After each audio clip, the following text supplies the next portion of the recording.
অমর একুশে গ্রন্থমেলা নিয়ে মাসব্যাপী সম্প্রচার হচ্ছে আমাদের বিশেষ আয়োজন প্রাণের বইমেলা। সরাসরি চলে যাচ্ছে সেখানে।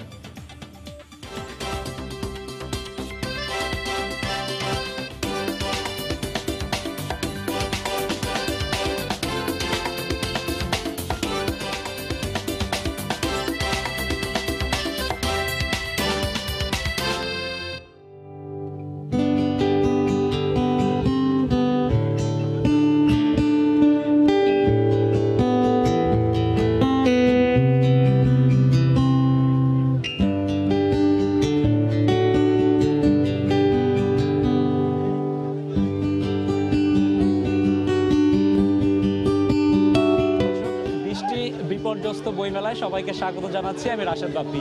আজকের পরিস্থিতি একদমই ব্যতিক্রম। আমরা গতকালকে যেমনটা দেখতে পেয়েছি একটি পরিচ্ছন্ন সুন্দর বইমেলা, আজকে কিন্তু বইমেলার সেই অবস্থা নেই। আর কারণ দর্শক আপনারা সবাই জানেন, সকাল থেকে বৃষ্টি হচ্ছে, সারা দেশের মতো রাজধানী তো সেই বৃষ্টি ছুঁয়ে গিয়েছে।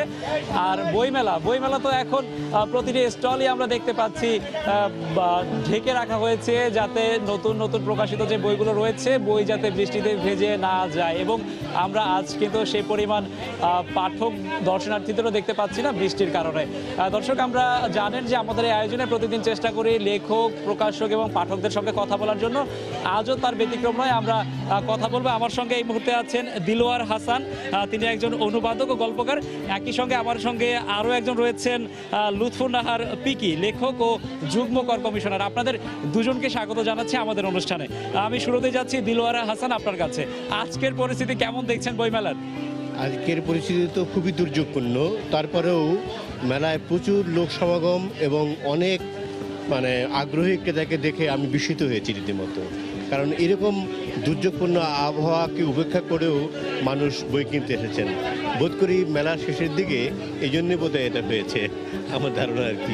আমরা তো জানি প্রতি বছরই একবার বা দুবার বই মেলায় বৃষ্টি ছুঁয়ে যায়, বৃষ্টিতে বিপর্যস্ত হয় বই মেলা। কিন্তু এবার একদম শেষ দিকে, যে সময়টা হচ্ছে প্রকাশকরা অপেক্ষায় থাকে পাঠকদের, বিক্রির পরিমাণটা বেড়ে যায়। সুতরাং আপনার কি মনে হচ্ছে একটা প্রভাব তো পড়েছে সামগ্রিক বই বিক্রিতে? হ্যাঁ, প্রভাব পড়েছে। কারণ অনেকেই বই কিনতে পারবেন না, না কিনে হতাশ হয়ে বাড়িতে ফিরে যেতে হবে তাদের।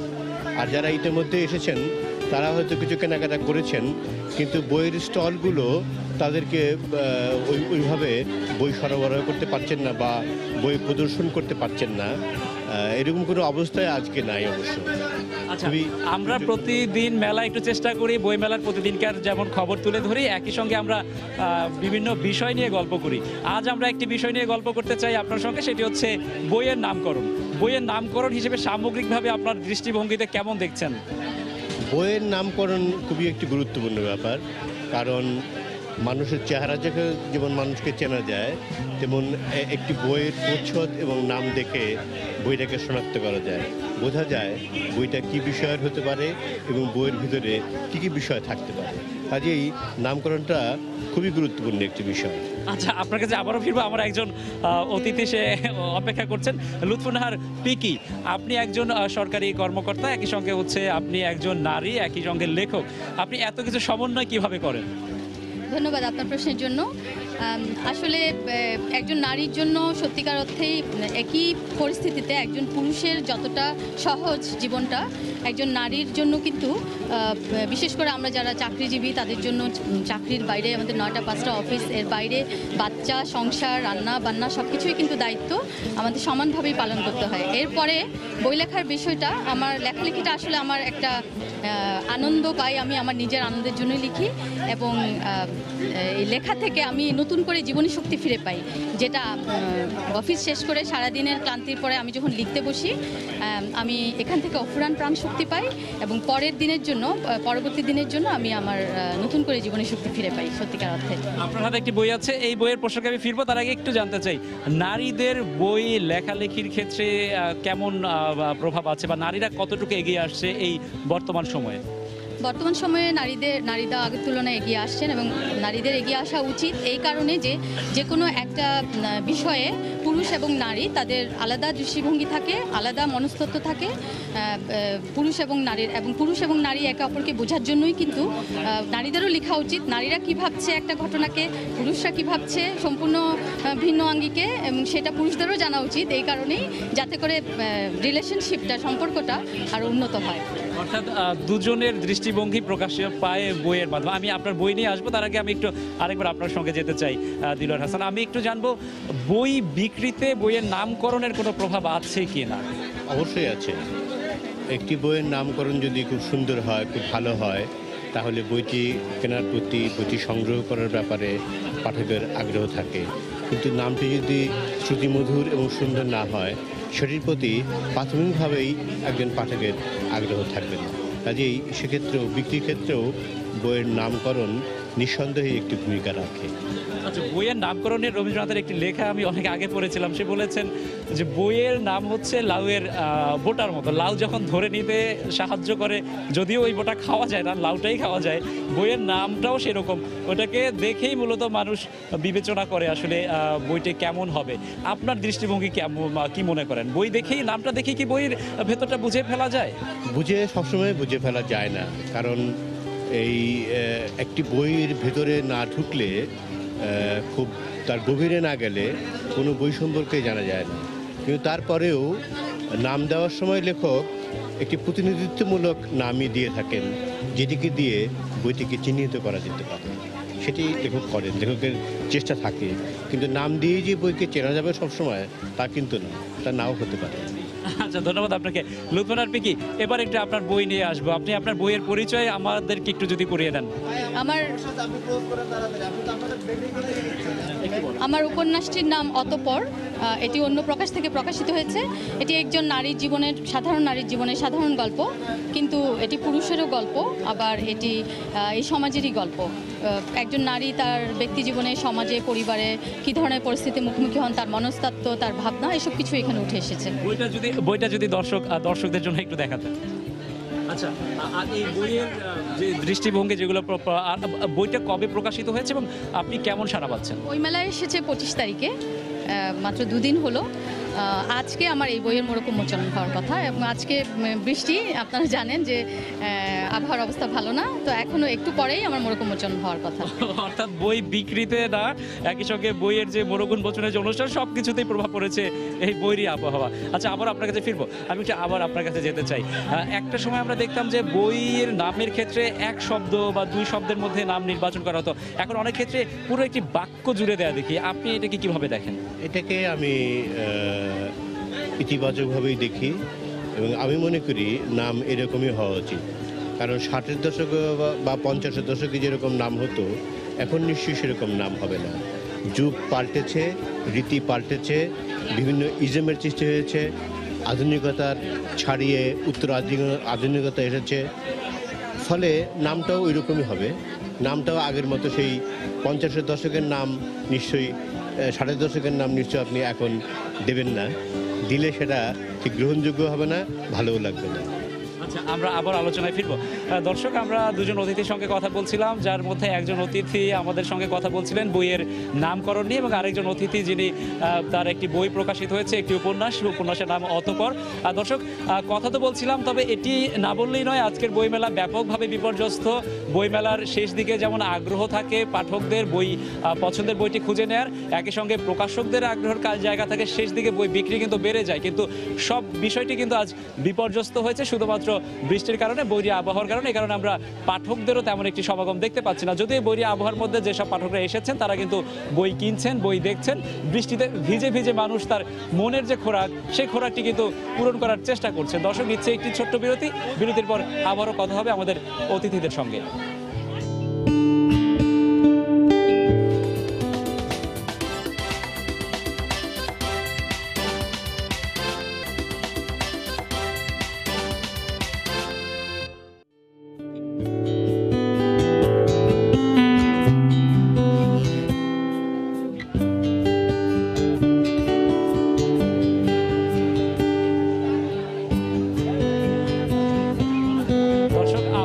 স্বাগত জানাচ্ছি প্রাণের বইমেলায়। দর্শক, আমাদের আজকের অবস্থা দেখে হয়তো আপনারা এখনো ইতিমধ্যে বুঝেছেন যে আমরা কতটা সমস্যায় জর্জরিত বইমেলা নিয়ে আজকে প্রোগ্রামটি করছি। কারণ আমরা যেখানে রয়েছি পাঞ্জিরি পাবলিকেশনের ভেতরে, সেখানেও যারা রয়েছেন বই বিক্রিতে তারাও কিন্তু যথেষ্ট ধকলি পোহাচ্ছেন এই বৃষ্টির কারণে। সবাই কিন্তু বই পলিথিন দিয়ে ঢেকে রেখেছেন যাতে এই যে নতুন নতুন বই থরে থরে সাজানো যে বই বৃষ্টিতে যাতে নষ্ট না হয়। একই সঙ্গে এই বিপর্যস্ত আবহাওয়ার মধ্যেও যারা বইমেলায় আসছেন তাদের কাছে কিন্তু বই তুলে দিচ্ছেন এখানকার যারা বিক্রয় কর্মী রয়েছেন তারা। অর্থাৎ বইয়ের যে ঘ্রাণ নেয়ার যে পাঠকদের তীব্র আগ্রহ, সেই আগ্রহ মেটাতে এখানকার বিক্রয় কর্মীরা কাজ করছেন। আমি আবার একটু আলোচনায় ফিরবো। আমার সঙ্গে আছেন লুৎফুন্নাহার পিকি। আমি একটু আপনার কাছে আবার জানতে চাই, বই লিখতে গিয়ে পরিবারের সহায়তা কি পরিমাণ আপনি পাচ্ছেন এবং নারীদের মূলত কোনো প্রতিবন্ধকতার মধ্যে পড়তে হয় কিনা? ধন্যবাদ আপনার প্রশ্নের জন্য। আমি আমার ব্যক্তিগতভাবে যেটা বলবো, মূলত আমি লেখালেখি করতাম ছাত্রজীবন থেকে। মাঝে আমি পড়াশোনা, চাকরি, কেরিয়ার, বাচ্চা এসব নিয়ে লেখালেখিটা অনেক দিন দূরে ছিলাম লেখালেখি থেকে। তো আবার যে আমি লেখালেখি শুরু করলাম তার পেছনে মূলত আমার স্বামীর অনুপ্রেরণা। আমার স্বামী আমাকে বারবার জোর করে এক প্রকার আবার লেখালেখিটা আমি শুরু করলাম। আমার ব্যক্তিগতভাবে আমি আমার স্বামীর কাছ থেকে সব ধরনের সহযোগিতা পাই। সংসারের কাজে, যেহেতু আমরা দুজনেই চাকরিজীবী, সংসারের কাজে, বাচ্চার দেখাশোনা, সব ব্যাপারে আমরা দুজন সমানভাবেই অংশ নিই। এবং আমি মনে করি পুরুষ মানুষদের এভাবেই নারীদেরকে সহযোগিতা করা উচিত। আমার জন্য ব্যক্তিগতভাবে আমি কোনো ধরনের সমস্যার মুখোমুখি হইনি, বরং আমার স্বামী আমার জন্য অনেক বড় একটি সাপোর্ট হিসেবে আছেন। কিন্তু সাধারণভাবে আমাদের দেশের যে পরিস্থিতি, আমাদের দেশের ছেলেদের মন মানসিকতা, আমি মনে করি যে বাস্তবতাটা হচ্ছে এটা, যে আমাদের যে ধ্যান ধারণা, চিন্তাভাবনা যে মেয়েরা শুধু ঘরের কাজই করবে বা ঘরের কাজ শুধু মেয়েরাই করবে, ছেলেরা পার্টিসিপেট করতে পারবে না, রান্না বান্না এসব, এটা কিন্তু এইখান থেকে আমাদের বের হয়ে আসতে হবে। এবং লেখালেখির ব্যাপারে বিশেষ করে অবশ্যই পরিবারের সদস্য, স্বামী, সন্তান, পরিবারের অন্য সদস্য, তাদের সহযোগিতা অবশ্যই দরকার। এটা না থাকলে আমি কখনোই লেখা চালিয়ে যেতে পারবো না বা পারতাম না। আচ্ছা, অন্যান্য নারীর জন্য আপনি একটি উদাহরণ হয়ে থাকবেন, অবশ্যই আপনি কাজ করছেন। অন্যান্য নারীদের প্রতি আপনার আহ্বান কি থাকবে? আমার আহ্বান থাকবে, আপনারা এগিয়ে আসেন। আমাদের সামনে অবশ্যই বাধা আছে, বাধা আসবে, কিন্তু এর বাইরেও লেখালেখিটা কিন্তু সবাই পারে না। এই যারা লিখতে পারেন তাদের অবশ্যই লেখা উচিত এবং তাদের অনুভূতি প্রকাশ, সেটা নিজেরও আনন্দ হয় এবং সেই আনন্দটুকু আমরা পাঠকদের মাঝেও ছড়িয়ে দিতে পারি। ধন্যবাদ আপনাকে। দিলওয়ার হাসান, আপনি একজন গল্পকার, একই সঙ্গে একজন অনুবাদক। বাংলাদেশের অনুবাদ সাহিত্যের বর্তমান অবস্থা কি? অনুবাদ সাহিত্যের বর্তমান অবস্থা এরকম যে অনুবাদ যে পরিমাণ হওয়া উচিত বা যেসব অনুবাদ হওয়া উচিত তার খুব কমই হচ্ছে। অনেকে ইচ্ছে মতো বাণিজ্যিক ভিত্তিতে অনুবাদ করছেন, তাদের কোনো মান নেই এবং সেগুলো সঠিকভাবে সম্পাদনও করা হয় না। একটা অনুবাদ, একটা বই হলো আর অনুবাদ করে বের করে ছেপে দিলেন। মানে এখানে বাণিজ্যিক ভিত্তিটাই বেশি প্রাধান্য পাচ্ছে। এখানে অনুবাদের যে গুরুত্ব এবং অনুবাদ যে একটি সরস সাহিত্য হতে পারে, চমৎকার সাহিত্য হতে পারে, এদিকে কোনো খেয়ালই করা হচ্ছে না। আচ্ছা, আপনি যেহেতু বাণিজ্যের বিষয়টি তুললেন, আমি একটু বলতে চাই যে প্রতি বছর বই মেলায় 4,500 5,000-এর মতো বই বিক্রি, বই প্রকাশ হয়, নতুন বই। এবারও প্রায় 4,000 ছুঁয়ে গিয়েছে, আরও একটা দিন বাকি আছে। আমি একটু আপনাকে জানতে চাই, বাণিজ্যের বিষয়টি যেহেতু তুলেছেন, বাণিজ্যটাই কি প্রাধান্য পায় নাকি আসলে বই যে একটি চর্চা, সাহিত্যের একটি বিষয়, মেধা মননের বিষয়, সে তার থেকে কি আমরা সরে যাচ্ছি কিনা? বাণিজ্যের বিষয়টা তো থাকবেই, কারণ বইও একটি প্রোডাক্ট, তাই না? এই যুগে তো যাই আপনি বের করবেন সেটা বের করতে টাকা খরচ হয়, সেদিকটা ঠিক আছে। কিন্তু সেটি করতে গিয়ে যদি আপনি বইটির মানের দিকে লক্ষ্য না রাখেন, বইটির সুসম্পাদনার দিকে লক্ষ্য না রাখেন, তাহলে সেটি পড়ে পাঠক উপকৃত হবেন না, বরং পাঠকের ক্ষতি হওয়ার সম্ভাবনা বেশি থাকে, যেটা অনুবাদের ক্ষেত্রে হচ্ছে। অনুবাদের ক্ষেত্রে মানের দিকে মোটেই খেয়াল করা হচ্ছে না বলে আমার ধারণা আর কি। এবং আরও অনেক বিষয়ে অনুবাদ হওয়া উচিত, নানা বিষয়ে অনুবাদ হওয়া উচিত।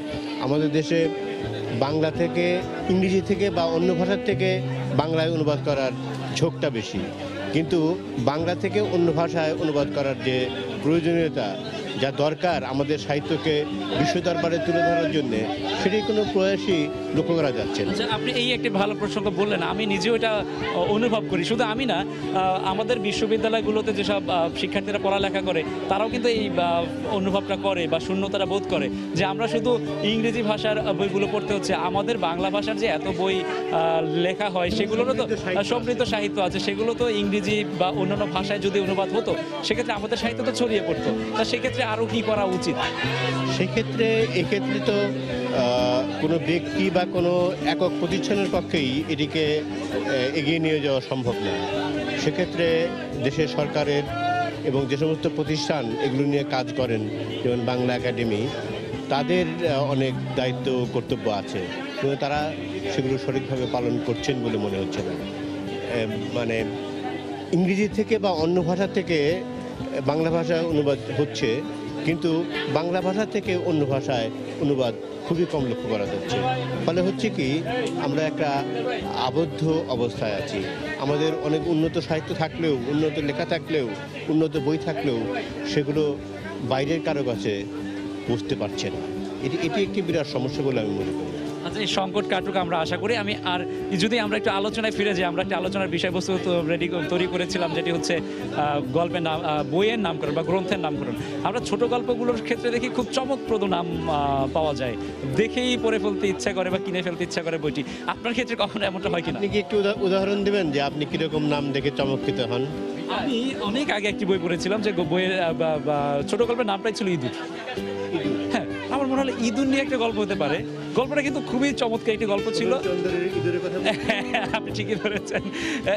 আমি এরকম বিষয় আপনার ক্ষেত্রে কখনো কাজ করে কিনা? নাম দেখি বই কিনে ফেলবো? নাম দেখে বই আমি কিনে ফেলি না, কিন্তু আমি নিজে গল্পের নাম দেওয়ার ব্যাপারে বা আমার অনুবাদ গল্পের নাম দেওয়ার ব্যাপারে খুবই সচেতনতার সাথে আমি কাজ করি। যেমন আমার একটি গল্পের বইয়ের নাম আছে জনাকীর্ণ গুলিস্থানে জাদু বাস্তবতার মহলা। কেমন দীর্ঘ নাম, তাই না? দীর্ঘ নাম হওয়াই স্বাভাবিক এবং হতেও পারে। এটা 50-এর দশকে বা 60-এর দশকে বা 70-এর দশকের মতো নাম তো আমি দিব না। এবং এইসব নাম দেওয়ার ব্যাপারে আমি খুবই চিন্তা ভাবনা করি এবং করে দিই। এবার একটু বইমেলার প্রসঙ্গে আসি। বইমেলার পরিসর বেড়েছে, পরিধি বেড়েছে, নান্দনিকতায় অনেক বৈচিত্র্য এসেছে। এই প্রশ্নটি আমি অনেককেই করি আমরা অতিথিদেরকে, কিন্তু বইমেলার সামগ্রিক উন্নতি, বইয়ের মানের উন্নতি সব মিলিয়ে আপনি মানসিকভাবে সন্তুষ্ট কি না বইমেলা নিয়ে? আমার সন্তুষ্টিতে যদি কিছু যায় আসে না, তারপরে বলে আমি তেমন একটা সন্তুষ্ট নই। কারণ প্রথমত সন্তুষ্ট নই যে বইগুলো প্রকাশিত হচ্ছে তার মানের ব্যাপারে। অধিকাংশ বই অপ্রয়োজনীয়। আপনি বললেন 4000 বা তার উপরে বই বেরিয়েছে। আপনি আমাকে বলুন এর মধ্যে কটি বই মানসম্পন্ন এবং কটি বই আপনি পড়তে পারবেন। মানসম্মত বই আরও তৈরি হোক, আরও লেখা হোক, আমরা সেই আশাই করি। দিলওয়ার হাসান, আপনাকে ধন্যবাদ। লুৎফুন্নাহার পিকি, আপনাকে অসংখ্য ধন্যবাদ আমাদের সময় দেওয়ার জন্য।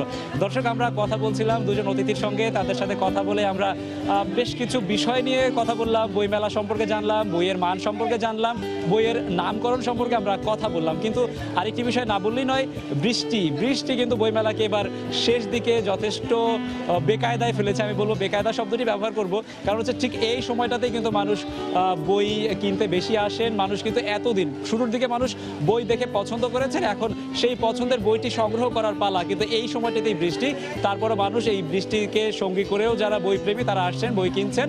আমরা আশা করবো আগামীকাল হয়তো যদি বৃষ্টি না থাকে মানুষের সমাগম বাড়বে, পাঠকদের সমাগম বাড়বে এবং বই বিক্রিও বাড়বে। যদিও হাতে কিন্তু মাত্র একটি দিনই আছে, অর্থাৎ বইমেলা কিন্তু বিদায়ের সুর। দর্শক, এই ছিল আজকের মতো। আগামীকাল আবারও কথা হবে। সেই পর্যন্ত সবাই ভালো থাকুন, সুস্থ থাকুন, বইয়ের সঙ্গে থাকুন সময়ের সঙ্গে।